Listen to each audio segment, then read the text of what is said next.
My father, Ross Berkoff, is a veteran, a leader, and my most significant role model. He was in the U.S. Army from 2002 to 2009, and during that time, he spent 25 months serving in Afghanistan in the 10th Mountain Division.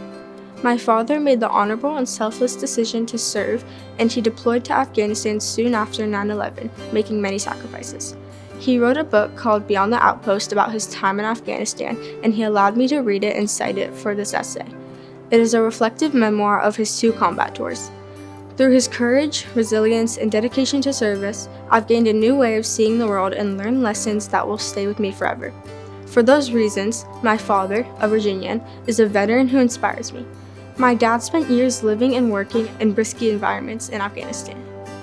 In Afghanistan in 2003, he was a lieutenant and led 20 men across deserts and mountains. When he went back in 2006, he was promoted to captain and oversaw planning operations for over 500 soldiers.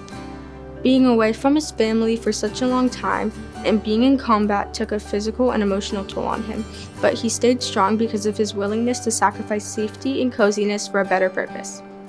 I came to understand that the true service and leadership means putting others first, even when it isn't easy.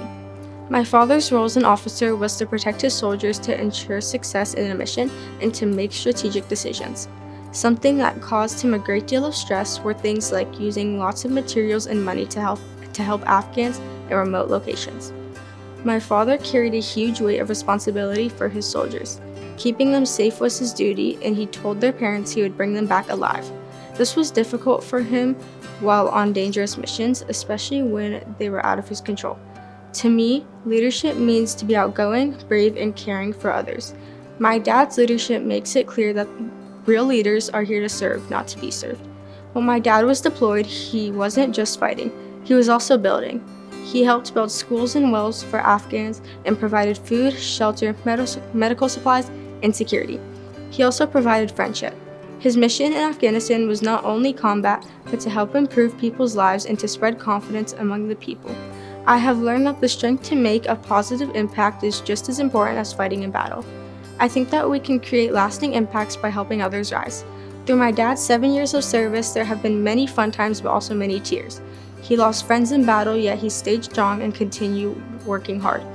It was also challenging for him to be away from his family for so many years. He stayed confident and sensible even though he was upset. From my dad, I have learned that life is fragile and you shouldn't take a single moment for granted. I've also learned that strength means working through hardships and still finding a purpose to keep going. My dad's service inspires me because of his compassion, bravery, and his resilience. His story influenced me greatly. Not only have I gained respect for him, but it has shaped my hopes and goals for the future. My life goal is to help people in need. My dad served people in need during his time in the Army, and I want to do that too. My dad's father also understood service, ultimately dying from cancer stemming from cleaning up the streets of New York City after September 11th. Clearly, the trait of becoming a leader and helping build others up comes from many of my family's generations. Because of my dad, I can recognize what it means to serve with morals, live with courage, and never take freedom, family, and simple joys for granted. My dad has done so much to help people in need and make the world a better place, and for all these reasons, he's my greatest inspiration.